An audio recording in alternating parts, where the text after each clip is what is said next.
Pemungutan suara Pilkada Bupati dan Wakil Bupati Kabupaten Serang selesai digelar. Saat ini, petugas KPPS tengah melakukan penghitungan suara. Proses penghitungan suara untuk Pilbub Serang tengah berlangsung. Dua pasang kandidat yang bertarung yaitu paslon nomor urut 1 Andika Hazrumi Nanang Supriyatna dan paslon nomor urut 2 Ratu Rahmatu Zakia Najib Hamas. Kedua paslon akan memperebutkan 1.225.871 suara. Nantinya progres perolehan suara pasangan calon Bupati Serang dan Wakil Bupati Serang dapat dilihat melalui website Sistem Informasi Rekapitulasi atau Sirekap jika proses perhitungan di TPS telah selesai.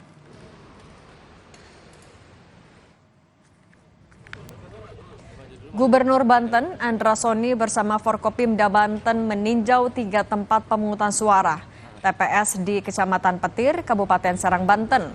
Pemungutan suara ulang dilaksanakan di TPS 04 Kampung Sumur Petei, Kecamatan Baros, TPS 2 Kampung Kubang, Kecamatan Petir, dan TPS 94 Kampung Catang Pasar, Kecamatan Tunjung Teja. Andra Soni mengungkapkan proses pemungutan suara ulang berjalan lancar. Dan untuk meningkatkan partisipasi pemilih, sejumlah sektor industri juga telah diminta meliburkan pekerja ber-KTP Serang.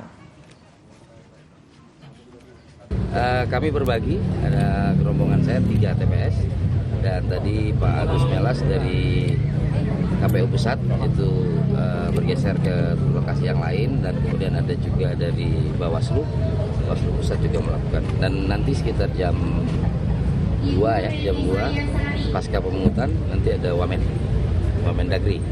PSU ini pemerintah Provinsi Banten menetapkan hari Sabtu ini dan sebagai hari libur dan disosialisasikan kepada industri khususnya untuk meliburkan khususnya warga yang berKTP Kabupaten Serang. Mudah-mudahan partisipasinya meningkat. Sementara itu, tim Gakumdu melakukan operasi tangkap tangan terhadap 12 orang berkaitan dengan pelaksanaan pemungutan suara Pilkada Kabupaten Serang. Mereka diduga melakukan praktik politik uang. Anggota Bawaslu RI Puadi menjelaskan tengah menyelidiki temuan ini. 12 orang yang diduga terlibat ditangkap di berbagai kecamatan. Semalam itu yang OTT itu Pak, ada laporan, kalau udah nyampe informasi. Bawaslu sendiri kebetulan masih dalam proses ya, keterangan informasi ada 12 yang sudah ditemukan ya, walaupun itu belum masih dalam proses temuan ya, masih dalam proses pendalaman dan informasi keterangan terhadap hal tersebut, dan itu terjadi di beberapa kecamatan yang ada di Kabupaten Serang. Sebelumnya, Mahkamah Konstitusi membatalkan hasil Pilkada Kabupaten Serang 2024 yang dimenangkan pasangan Ratu Rahmatu Zakiah dan Najib Hamas. MK menyebut ada keterlibatan aktif Menteri Desa dan Pembangunan Daerah Tertinggal Yandri Susanto dalam memenangkan Ratu yang merupakan istrinya. Dalam pertimbangan, MK menilai terdapat bukti kuat bahwa Yandri menghadiri dan menyelenggarakan kegiatan yang mengarah pada dukungan kepala desa secara masif kepada pasangan nomor urut 2 itu. MK melihat tindakan Menteri Desa telah menyebabkan keberpihakan para kepala desa di wilayah Kabupaten Serang.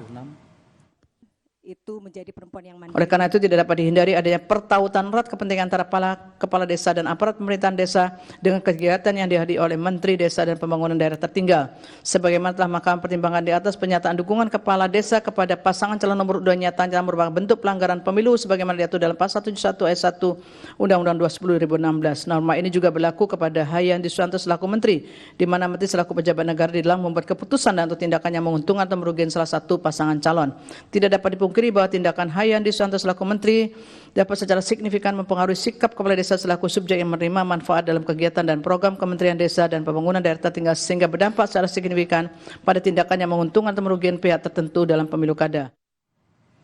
Di Tasikmalaya, Jawa Barat, pemungutan suara ulang diwarnai dugaan politik uang.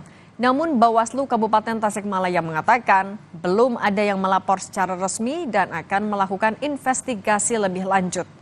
Pemungutan suara ulang di Kabupaten Tasikmalaya yang diikuti 3 pasangan calon tercoreng dengan beredarnya video bagi-bagi uang.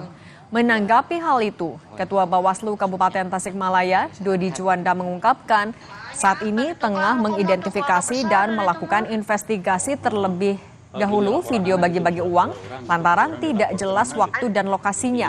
Meski demikian, Bawaslu serius dan hati-hati dalam menangani kasus-kasus seperti ini. Dodi juga meminta masyarakat tidak takut melapor jika ada temuan politik uang karena identitas pelapor akan dilindungi. Pemungutan suara ulang Pilkada Kabupaten Tasikmalaya diikuti 3 paslon. Di antaranya Iwan Saputra Dede Muksid diusung Partai Golkar dan PAN, Cecep Nurul Yakin, Asep Sopari Al Ayubi diusung Partai Gerindra, P3, PKS, PBB dan Demokrat, serta Ai Diantini dan Iip Miftahul Faus diusung PDIP dan PKB.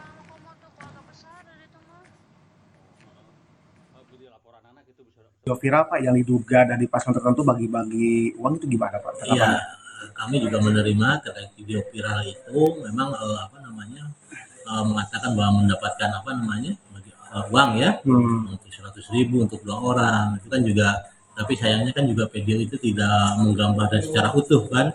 Kalau seandainya sudah memenuhi unsur-unsur, kami akan, karena ini politik uang ataupun juga kalau ada dugaan politik uang itu adalah dugaan pidana pemilu, kami akan membawanya ke Sentra Gakumdu. Sejauh ini Pak nggak ada yang laporan resmi? Pak, belum ada, belum. Tapi walaupun tidak ada laporan resmi, kami tetap menyampaikan juga melakukan penelusuran.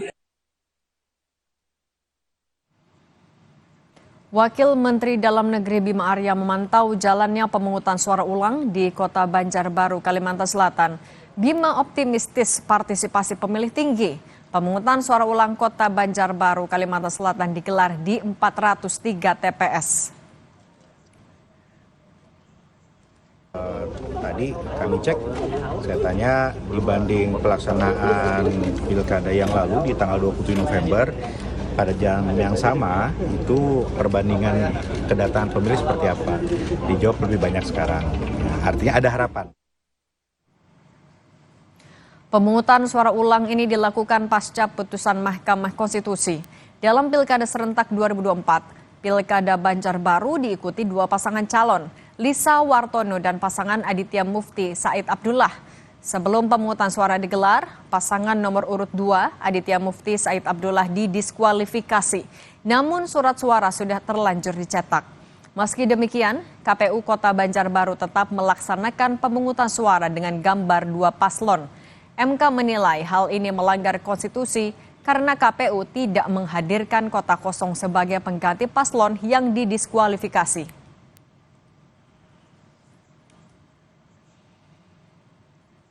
Hari ini, 8 daerah menyelenggarakan pemungutan suara ulang pasca putusan Mahkamah Konstitusi, yakni Kota Banjarbaru, Kabupaten Pasaman, Kabupaten Empat Lawang, Kabupaten Tasikmalaya, Kabupaten Kutai Kartanegara, Kabupaten Gorontalo Utara, dan Kabupaten Bengkulu Selatan.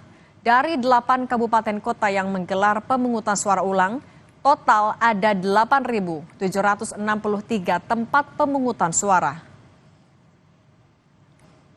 Membahas sejumlah kendala dalam penyelenggaraan pemungutan suara ulang Pilkada di 8 daerah, kita bahas bersama Ketua KPU periode 2017-2022, Pak Arief Budiman. Selamat petang.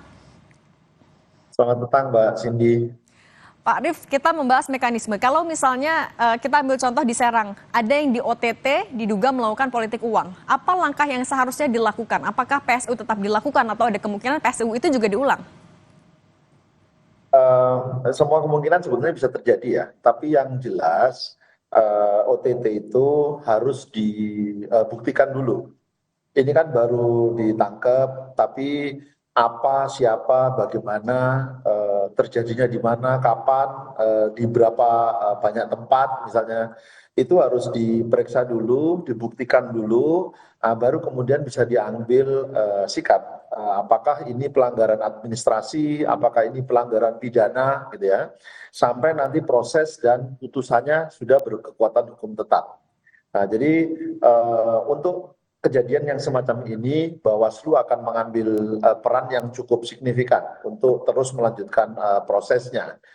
bersama-sama dengan Gakumdu nanti pada bagian akhirnya akan ada rekomendasi kasus ini sebagai kasus pidana atau bukan gitu ya, sampai nanti aparat penegak hukum kalau memang ini terbukti kasus pidana itu bisa dipidanakan baik si pemberi uang maupun si penerima uang gitu. Nah, sebenarnya pelanggaran apa yang bisa menyebabkan akhirnya PSU itu juga diulang, Pak Arief? Pelanggaran yang bersifat TSM itu bisa menyebabkan pemungutan suara bisa diulang, ya, bisa diulang di sebagian tempat, bisa diulang keseluruhan, tergantung skalanya nanti. Jadi tergantung bagaimana kejadiannya, siapa pelakunya, apakah ini masuk dalam kategori yang TSM, terstruktur, sistematis dan masif, atau ini hanya kejadian sebagian saja. Tentu kejadian semacam ini yang sebetulnya berulang kan ya, dan kami sebetulnya bersama teman-teman penggiat pemilu sudah berkali-kali mengingatkan, memberikan sosialisasi sebaiknya hentikan, jangan lagi terjadi politik uang untuk bisa memenangkan kontestasi dalam pemilihan umum, baik pemilu nasional maupun pemilihan kepala daerah. Nah, tentu sangat disayangkan ini bisa terjadi lagi. Temuan sampai saat ini, itu kan sebagaimana diberitakan ya, itu ada 12 orang yang ditangkap.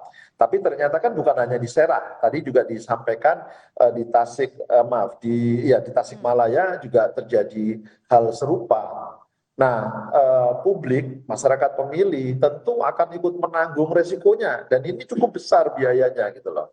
Apalagi saya kebetulan juga sedang berada di Kabupaten Serang ya, kami kebetulan punya aktivitas untuk ikut juga memantau gitu, melihat pelaksanaan PSU di beberapa tempat. Partisipasi pemilih tentu juga kita harapkan tetap tinggi gitu ya. Tapi di TPS yang kami datangi itu partisipasinya tidak terlalu tinggi atau lebih rendah daripada pelaksanaan pada 27 November yang lalu. Pak Arief, PSU kan juga dilakukan salah satunya pasca MK menemukan adanya kecurangan. Tapi ketika di PSU ada kecurangan lagi, efektivitas dari PSU kemudian dipertanyakan. Bagaimana kalau dari Anda sebagai mantan Ketua KPU menjawab ini? Ya, pertama persidangan di Mahkamah Konstitusi itu harusnya menjadi bagian pertanggungjawaban penyelenggara pemilu atas pelaksanaan pemilihan baik pemilu nasional maupun pilkada yang telah mereka laksanakan. Nah, ketika ternyata dinilai oleh mahkamah ada pelanggaran sehingga menyebabkan dilakukannya PSU, mestinya itu menjadi pelajaran berharga agar tidak terulang lagi terjadinya peristiwa yang sama, sehingga bukan tidak mungkin, kita tidak tahu ya nanti kalau misalnya ada yang mensengketakan kembali ini ke Mahkamah Konstitusi dan Mahkamah Konstitusi memutuskan sesuatu yang harus diulang kembali, itu kan sangat-sangat disayangkan dan mudah-mudahan tidak terjadi lah ya. Nah, kalau kita bicara soal kemungkinan dilakukan PSU ulang itu, Pak Arief, kita berbicara juga soal anggaran daerah yang akan terbebani di tengah efisiensi. Sebenarnya itu mekanismenya juga seperti apa? Ya, tentu sebenarnya peluang itu selalu ada ya, karena ketika ruang sengketa itu kan disediakan oleh undang-undang, disengketakan di Mahkamah Konstitusi gitu ya. Nah, kita juga tidak tahu nanti Mahkamah menilai hasil pelaksanaan PSU ini seperti apa. Apakah masih mungkin dilakukan PSU lagi? Sangat tergantung pada peristiwanya dan bagaimana nanti Mahkamah menilai. Tentu ruang itu juga ada, tapi kami berharap semoga tidak terjadi lagi gitu ya. Semoga temuan yang ditemukan hari ini ya hanya itu saja, tidak ada kejadian-kejadian lain yang ditemukan kembali, sehingga hasil PSU ini sudah bisa ditetapkan ya sebagai hasil final gitu loh. Untuk pelaksanaan pilkada di beberapa daerah. Dengan masih ditemukannya adanya kecurangan dalam PSU, bagaimana Anda juga bisa menegaskan legitimasi dari hasil PSU ini, Pak Arief? Ya kita lihat nanti ya seberapa besar kejadiannya di berapa banyak tempat gitu ya. Sebenarnya kalau kejadiannya itu parsial hanya di 1-2 tempat itu kan tidak mempengaruhi, walaupun itu ya membuat kredibilitas, kemudian legitimasi pelaksanaan pilkada ini tidak berjalan cukup baik, itu bisa saja itu menjadi penilaian publik gitu loh. Jadi saya tentu berharap pelaksanaan PSU di tempat-tempat yang kemarin diputus oleh Mahkamah Konstitusi itu tidak lagi terjadi pelanggaran-pelanggaran, terutama pelanggaran yang bersifat masif. Baik, Pak Arief Budiman, Ketua KPU RI periode 2017-2022, terima kasih sudah berbagi di Kompas Petang. Sehat selalu Pak Arief.